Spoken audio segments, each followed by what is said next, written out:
Hey friends, and welcome to the Happy Hour with Jamie Ivey podcast. This is the Happy Half Hour, and I'm your host, Jamie, and I'm so glad that you're here. Every week on Wednesdays, I invite a girlfriend to join me on the show, and we chat about the big things in life, the little things in life, and everything in between.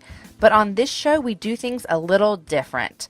Because my Wednesday shows are so conversational, I never get enough time with my guests to talk deeply about specific things, and that, in a nutshell, is what this Friday show will be. So this past Wednesday, Molly Huggins was on, and I hope you heard that. She told just crazy stories about her and her husband both being deployed at the same time and leaving their 1-year-old daughter with the sister. So there's that. But today I have Jennie Allen. Hey. Hi. And Jennie, we were just chatting that you were forever ago on the Happy Hour.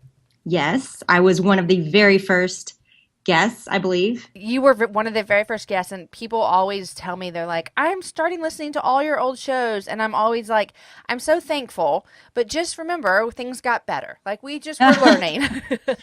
Oh, it was so fun. I remember you asked me hard questions. Oh, you were number 12. I just looked it up. Happy Hour number 12 is where you were, and so that was so fun. So thank you for joining me again. Love it. I'm so proud of you. It's awesome to see this thing grow and reach so many people, Jenny. Oh, you're the best. Jennie and I both live in Austin and get to do life and ministry together. And you just, I didn't even plan on telling you this, but you've just been so encouraging to me. So thank you for that, friend. What study did I do where we did the video? Yeah, well, Restless or we Stuck? did a few together. I know. We did Restless. Gosh, we taught Stuck at church together. Yes. And then we did the live thing. That was so fun, Jamie. Yes. People still talk to me about that. Oh my gosh. And we just put it out. I think there were like 2,000 people that did it with us. And then you came over and helped me lead the new one too at the new little location. Yeah, so that was so fun. But it's just been so much fun. So you've really been like this lot of wind in my sails. So thank you, Jennie, for that.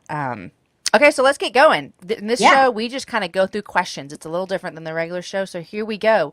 Jennie, what is something that you've read, watched, or heard that you cannot stop recommending to other people? And you can do all three of those, read, watched, or heard, or just tell me what you're loving. You know, that's so fun because there's so many people that do such cool things. And being in the IF offices all the time, we will just get to see so many of them. So they'll just show up packages on our door. Amazing books and jewelry. I just got a package from, let me find the name because it was so cute. Is it jewelry? Okay, it's called Scarlet and Gold. And do you know them, Jamie? No. So they make these t-shirts and tank tops that feel like just the most incredible material. And they put amazing messages on them. And they're just, they're super creative. So I follow them on Instagram. I don't know. I kept liking their things, and then all of a sudden I got a box. I was like, I love you. Now I love you. I'll quit liking you, and is there a love button? That is so funny. Okay, Scarlet and Gold. I'm going to have to check them out as well. Yeah, I'm just looking around my desk right here to get inspiration. I just got my first pair of glasses, Jamie. Like you've worn contacts or what? No, you're going to die. You need them. Because we're getting old, Jamie. Right. Because I can't see up close. It's so embarrassing. And I've upped my font so much that the girls just are making fun of me. And if I hold things back far enough, I can see, but I can't see up close. So I got a pair of Warby Parkers. Oh, are they like reader glasses? Like what? Are they like readers? Like you just wear them? No, I couldn't do that. Okay, that's what I was going to ask. Like Mom, I know. She's got like 20 little rhinestone glasses around. I couldn't do it. So I just got cute frames, but I got readers, and I hope I don't lose them because I bet there's a reason people spend less on readers because you don't wear them all the time, right? I just wear them when I need. You can get the chain around your neck, Jennie. I don't know. I'm trying to embrace the fact that I'm going to be 40 soon. It's okay. 40 is the new 20. With it. Let's rock it. Are you watching anything? Are you and Zach TV watchers? Oh, girl, Netflix. Yes. Yeah. Okay, so I just finished Sports Night. I don't know this. Okay, well, first of all, I'm the biggest Aaron Sorkin fan. Okay. And now everybody in our offices at IF watch Aaron Sorkin because so he has tons of shows, like West Wing, that one. Oh, yeah, Aaron loved it. I couldn't get into it, but yeah. If you've never seen Newsroom. Fantastic. Heard about it, yeah. Mm-hmm. Then he's got others. But those are the three I've done this year. And And yeah, right now I just did the last episode of Sports Night, and it's just so cute and fun and lighthearted. Sports Night was not West Wing, but Sports Night. What was the president name on West Wing? Bartlett. Yeah. Which is running right now. I heard people say that. We want President Bartlett. No, she's a good man. Good tend president. Right. Are you reading anything? You know what I'm reading right now? This is a little unusual for me, but I'm reading a book called Scrum. Okay. And it's actually on leadership principles and on organizing and managing time. Because what's happened over here at our offices is that all of a sudden we went from like one person just only 2.5, 3 years ago to, I think we are going to end up having next year like 17 to 18 people. Which is crazy. It grew so fast. And so now 6 of those are interns. Right. But to realize that we have things like middle management now. Like, what is that? I didn't know that was a thing. I had to figure that out. And so I'm learning a lot about organizing and delegating and just honestly like what it looks like to lead well without hovering and without executing everything, Yeah. So it's good. Lindsay Nobles is right beside me, and she's so wise, and she so has it. I mean, I just look over at her and I don't worry, she just kind of rolls her eyes.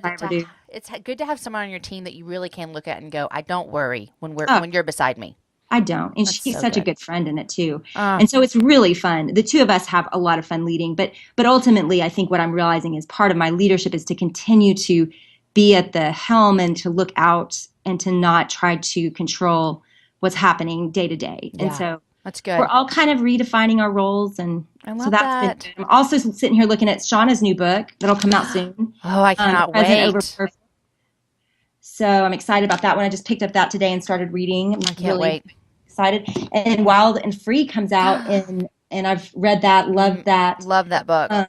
Comes out like next week, I think. So I told someone the other day, I was like, I think Wild and Free might be the book that I recommend to people this year. Like, this is a great book to get in your hands. I know. I loved it. It's Love those girls. So where we are as women, I think, just realizing we've got gifts and we can go use them, and people are doing it. And how does that actually flesh out? Yeah. Okay, Jennie, you run IF Gathering, you teach, you speak, you write Bible studies, you just turned in a manuscript for a new book. Can we say that? Is that okay? Yeah. Okay. How do you recharge? You're mom of 4 kids, what does recharging look like for Jennie Allen? That's a good question. I'm practicing that right now. I mean, honestly, it kind of looks like having fun. I know maybe it should look like a nap. Didn't you say that was like one of your resolutions one year? It was last year. I actually am looking at that word. I painted it above my bookshelf because I didn't want to forget to. I think things got heavy fast. We had a lot of growth quickly. There's a lot of just weighty leadership and difficult things that we walked through in the last few years. My best friend had a stroke. My sisters walked through divorce in the last few months and year. And so I was just got to a place where I think I was just weary, and I wanted to be sure that, so Annie Downs nominated herself my fun coach. She's a good one to be that. It's a good one. And so she kind of just checks in every month and makes sure, like, hey, what are you doing? Do you need some help to be creative? And, and I just think it's the whole seize the day of just celebrating and stopping to do that. I mean, right now, we just launched an app for IF Gathering. We just built a new event for Citywide, which actually got postponed to the fall, but that's done now. And we had IF Gathering in February. I wrote a book, Bible study as well. So, I mean, I've just been on this supercharged, accomplishing, achieving things. And I think my worth can start to get caught up in that. And so to realize that there is such a value in God's economy for not just rest, but for play, that I want to not miss. I don't want to just catch up and zone out. I think that rest became that word to me. It became numb and disconnected. And it was me kind of gliding through life rather than actually engaging it. And so what happened when I realized I was just whipped and weary, I realized I needed to do something different. And so fun actually became the way I recharged. And we just were more intentional. We made more fun plans with our kids. We went on more hikes. We just tried to not go to the default numbing out things that you can go to, like your phone, like Netflix, like kind of I'll turn almost recluse for a season. Yeah. And really, trying to make plans. I mean, you and Jessica Honegger and I went to dinner the other night. It was so refreshing just to be with good friends and talk about leadership and our adopted kids. And that was so recharging for me. So I think time with people and making memories and actually being intentional and having fun is more recharging to me than like laying around and catching up on Netflix. Yeah, that's good to hear as someone who's leading a lot of people very well and is intentional with what they're doing. To hear you say, sometimes I just need to step back and just have fun. Yeah. And it seems kind of like, well, that seems kind of obvious, but it's not. It's not obvious when you've got your head to the ground and you're making things happen. Because life is full. I mean, I think what would happen is I wouldn't work all the time, but when I wasn't working, I wasn't intentional with that time. And I realized that wasn't fulfilling me. Yeah. That if I'm looking at a weekend that's wide open, I used to think, oh, praise God, that's just no plans. But honestly, I'd feel anxious in that. And so I realized that my personality anyway likes to have scheduled, intentional recharging time, not to just head into 3 days without a plan, but to really build in things that recharge me, like dinner with you guys or time with Zach. That's not just, laying around the house. Yeah, that's good. Okay, Jennie, what's a specific app or gadget or piece of technology that you cannot live without and why? Oh gosh. I mean, let me think about this. I would have to say, what's yours? Oh, you're going to ask me? Wait, question. I'm in charge of this show. I know. I would ask you. What's a piece of technology? This sounds really dumb. I really like my headphones. Okay? Yeah. That's not really technology, so I take that back. I also like Bluetooth. Okay, so I listen to stuff from my phone in my car via Bluetooth. So that would be one. Yeah. Yeah, I mean, it's fun. I mean, the one that comes to mind, not to promote it, but the If app is actually, it means something to me. I wasn't really, If Equip was such a dream of mine, and I wasn't doing it every day. And once we got the app, I actually just fell in love with it again, because what happens is all these people post at the bottom of rather than just putting a comment, they do amazing comments. They also, though, do links to books they're reading or blogs. They do pictures, they do videos, they even do voice memos. Like, people have gotten on there and just sang incredible songs. And so it's very interactive. Yes. And so my little ADD brain gets down there and just feels like I know God better from all of the comments and the interactions and things. So I actually genuinely love it, which is fun because it was a lot of work. Yeah. It's good to love what you put your heart into. Yes. Yeah. And it's a daily thing. So it's part of my life right now. And I really think the community there is really sweet. And the technology is getting better. I mean, when we first launched it, it was kind of, lots of different issues, but it's cleaning up to be something I actually really enjoy. Well, good. You live and you learn. You figure it out. Yeah. Jennie, what's a dream that you had for yourself when you were younger that never came true? And it could be it didn't come true because you had to just let it go, or some circumstances forced it to be let go. Yeah. So my dream in life actually was a broadcast journalism major. I didn't know that. Yep. And I was a poli-sci minor. So this is hysterical because, so I wanted to produce the news for the White House, report on what's really happening there. And not, my vision was to do more stories that humanize these issues, right? So you could actually hear from people and it not be so just politicized and divisive, that it would actually kind of be more of a conversation. Isn't that so us right now? Yes. But that was actually my dream in high school and college. And so I meet Zach and fall in love and, get a little distracted by other things for a decade. And now you know what I do. So it's hysterical because it has nothing to do with politics. And you cannot believe, Jamie, how much of all of those passions have come out in this election year. Oh. And how many tweets that I have formed that I have saved somewhere because you can't put them out. If I do that, I am really getting off the purpose that God has for me today. And it's just so funny. My husband's like, Jennie, you just, this beast, political beast, woke up in you this election. So Yeah. I'm doing my best to like love Jesus more and just, focus on Hey, I love that things that dream. I know. Isn't that funny? Uh-huh. I wanted to be a like Diane Sawyer broadcaster. Uh-uh. Mm-hmm. See, similar Yep. dreams. That's I a know. good one. She's a good one. Yeah, like her. Okay, Jenny, when you think of the people around you that you would call great friends, what are some characteristics of those people that make them so special to you? The biggest thing is consistency. I have a group of three friends and there's four of us that meet every week for lunch. And I've realized that, what that really is one of the most valuable things in life, to have time together when we're all so busy.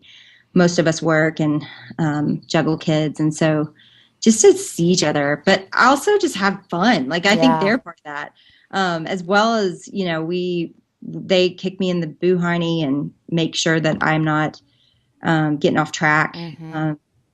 So I feel like that consistency, but then also just not, they're all bold with me. So they'll tell me to sit down, but they'll also tell me to run. Like they don't I have love an that. agenda for me. They actually just want God's best for me. Mm-hmm. And they want me to obey him, whatever that means. And they don't assume they know what that is. They ask questions and they pull it out of me.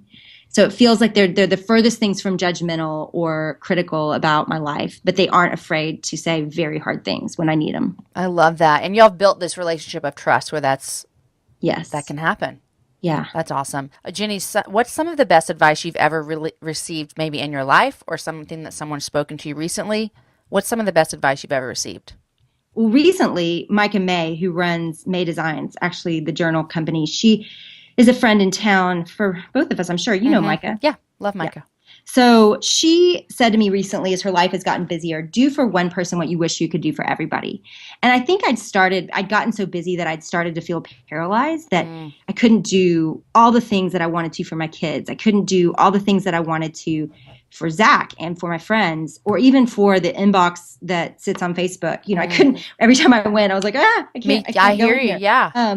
But I think it freed me up to, rather than feel like I need to sit down and write 500 thank you notes, write the ones that come to mind that day. Or rather than feeling like I need to do everything I want to do for my kids, like run up and take Chick-fil-A today at lunch because I have a minute. And I think it freed me up to do fun, nice things without feeling the pressure to do all fun, nice things. And I don't know why that was revolutionary to me, or how I'd gotten to believe the lie that I needed to. I don't know, but it was paralyzing me. I think that really opened something up for me to just do small, nice things every day. That's really good. Yeah. I can relate to the inbox thing for sure, especially in Facebook. I feel what you feel, and that's encouraging for me today. Is to like maybe sit down and spend 10 minutes responding to what I can, and then let go of the guilt that I didn't get to the other, 35 messages. So that's good. I like that. Thank you, Micah May. Well, and it's a new day. I mean, there's so much access to technology. There's so many ways that we can communicate. I mean, Voxer is another one that I kind of, when I show up there, I'm like, oh, wait. Oh, I see there's a lot here. So here's another technology. Cancel.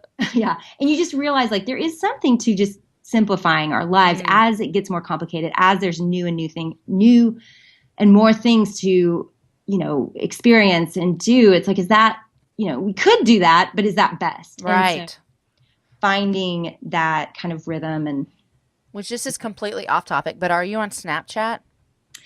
Okay. So yes, I am. Oh, see, this is something that makes me start sweating, is I'm like, one more thing I can't do. I don't know, but am I missing out? Should I be on it? Should I not? Well, I'm trying to decide. So I'm there, and yesterday I was filming a teen Bible study. I saw you. Yeah. Awesome. So I decided it was going to be my Snapchat debut. It just felt fitting. I was like, oh, teen Bible study. Teenagers. Yeah. Yes, it's the day. I felt like it was a theme. And I've been on it for a little while, but I've never mentioned that I'm there. And so I could not even figure it out. So I'm going to have my little 20-somethings or my teenagers help me know how to do it. So I tried. Yesterday was my attempt at Snapchat, and it failed miserably. So maybe I need to obey my advice and not try to take this on right now. Or just have some help. I don't know. Yeah, I'll wear my readers. Yes. That's the best. Okay, Jenny, I'm going to ask this next one. And I really love asking women this question, especially women who are successful in stuff they do. And I think that success is not tied to a number or a reach, but success is tied to how are you doing what you do well best. So, what is one thing that you do that directly is tied to your success? Mm. I would say, yeah, I would agree with you that success is a really loaded word because what is it? And I would say success for me, I mean, I defined it early and I knew what it was, and it was going to be obedience. It was going to be obedience, period. That was going to be how Zach and I governed our lives, because I never wanted to make the prize, you're right, numbers or reach, or then you just get distracted from the purpose, because his purpose might be to make disciples of 12. And if he pulls me back and that's where I am, then I need to not be sad by that, because that was what Jesus did. So I don't think it's exactly a negative thing. So success for me has always been obedience. And then so if that's the definition, which for me it is, then that has been maintained through relationship. Like every time we get to a new opportunity or something difficult, Zach and I go before God and we wrestle through it together and seek him and seek wise counsel. And I just feel like that decision to not prize notoriety or influence, or to worship and bow down to, all the things that we're tempted to in this kind of more public world, I think it's kept my hands open. So there's nothing that I won't let go of, nothing. I mean, it's all been threatened multiple times. And every time I'm like, okay, let it be, as you say. And I think something about that just keeps it more fun and keeps it lighthearted. Now, yes, there's a heaviness and weightiness to the number of people that I lead, but ultimately the local churches are leading those people. I'm just hopefully providing tools to them.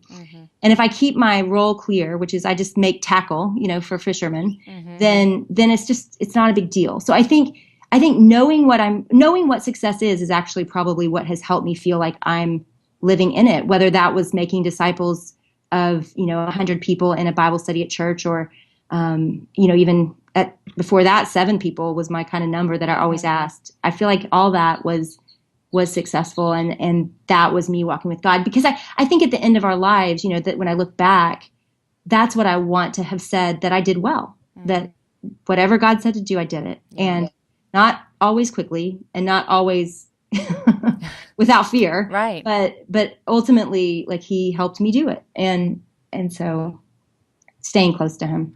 I like that. And I always feel like this kind of question makes people squirm a little bit. And I get it. Like it's a hard, success is a loaded word.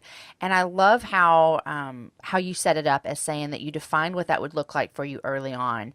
And I always I talk to a lot of people about starting podcasts, and everyone, what does a successful show look like? And I always encourage them to do exactly what you just said. What is your why? What is your reason? And what equals success to you? And if your show does that in episode 1 and in episode 88, then you're successful. And the numbers may fluctuate, I mean, growth looks different, but I like that encouragement to figure out what does success mean? Like, what would be successful for you? And yours is obedience. I like that. Yeah. Thank you. Jennie, what is a pet peeve that you have? You know what? I don't know if we talked about this, but I can't wait. Last time Jess Conley was over here, she shared a pet peeve that she'd never told anyone. Oh, no. And you know what it was? She hates when people ask her what time it is. Okay, good to know. I know, right? Never asked her what time. Okay, thanks. So what's yours? Jamie? Well, mine's a little bit hard for people to control, because I'm ADD. That's the part I don't know if I told you or we've ever talked about. Okay. My ADD is why all of the things that are happening happen, except for the Spirit of God. I mean, he built me this way so that I could juggle 100 things and it works. And that's how my brain is. It can move in and out of things so fast, but it also will have trouble. Like if you and I are sitting there talking, if there's somebody making mouth noises beside me or any kind of noise, like sometimes in a meeting, people will do this, like tapping on you hear that? And I can't think about anything else. Like I just hear the tapping, but it's so OCD of me that I rarely speak up about it. Because how rude. So how do you overcome that? What? I mean, that's a big deal. How do you overcome that in a meeting? Like if you're in a really serious meeting and someone is tapping their fingers or whatever, how do you focus? I mean, it's really hard. It literally is like full on war. So now anybody that's ever like in a room with me is going to try to be like perfectly still. Exactly. No, I mean, it's fine. Like it's not always a problem. It's more if I'm having a hard time anyway paying attention. Yeah. So it's not always like if we're in a restaurant, like the other night, it wasn't hard at all because there was like tons of noise. Yeah. So all that worked, you know. But Does and maybe Zach know everybody's about that this? way, but I assume it's the way my brain's made. Does Zach know about this? Yo, yeah, he can't eat. Does he know? Him, you know, Yeah. he can't eat. Like anytime he eats cereal in the same room with me, because the spoon like clinks on the bowl. Like my stomach is like turning over and over. Like I can't do that. I will tell you this with like mouth noises. I don't know if I never noticed this before, or like it's something about when my children eat. Yeah. The noises that they make, and they can have their mouths closed because I'm a weirdo. Like chew with your mouth closed. I say it 1,000 times, but the noises that they make sometimes drive me crazy too. I know. Well, yeah, they can be a pet peeve by people. Let's be honest. Yeah, and I like them a lot. Oh, yeah. Isn't that how it goes? It is how it goes. It is how it goes. Yeah. Okay, Jennie, we've mentioned several things that are upcoming from you, but tell us one of the things that's happening in the next through 2016. I know you plan ahead 2017. What's something you're really excited about? You know, I think right now I'm going to make it my personal life. I feel like we've done amazing things in the last few years, and I set my team down and just said, "Hey, let's enjoy the things we've done. Like let's enjoy these beautiful things we built, and let's not need to make a new dream." So it's kind of a trick question for me because I literally have almost just made my discipline this year not dream of a new dream. No dreaming big dreams this year. No new dreams. I mean, we need to put it up on the wall. Let's live in the dreams that we're living. Let's live the dream. Yeah. That's my goal this year. This year is to enjoy it all and not to have to do the next thing, because I do think that is my personality. I'm very catalytic and I'm a dreamer. And, you know, it literally is a discipline for me to go, you know what? I don't need to start anything new. I need to just be and enjoy, celebrate. Mm-hmm. And it's not that everybody's not working, because keeping up new dreams is a whole thing too, as you know from a podcast. Yeah. You know, it comes every week and there's a lot of work. And so same for us. It's like there's enough work without a new dream. So let's just do that work and enjoy it. I love it. So I love it. Jennie, thanks for joining me on the Happy Half Hour. Thanks for having me. It's fun on a Friday. What does a Friday night look like at the Allen's house? Usually in the fall, it's always I was going to say, yeah. Football. And I'd say in the spring, it's lacrosse and track. So these kids, they somewhat define our lives, don't they? Yes, they do. They do. So, well, thank you for joining me on this Friday. I love chatting with you. Thanks for coming on the Happy Hour. Guys, thanks for listening to the Happy Half Hour. Don't forget, next Wednesday, you can listen to the most recent show, which is going to be like a Mother's Day show. We're going to celebrate all kinds of mothers. I've got several different guests on that show, so it's going to be kind of different and fun. Also want to mention to check out the store. Go to jamieivey.com/store. We talked about Micah May today. Jennie, Micah May Designs created a happy hour journal for us. Isn't that awesome? So fun. I know. Know that. Yeah, so you can get that over there. Okay, guys, we will see you next week. Thanks for joining us.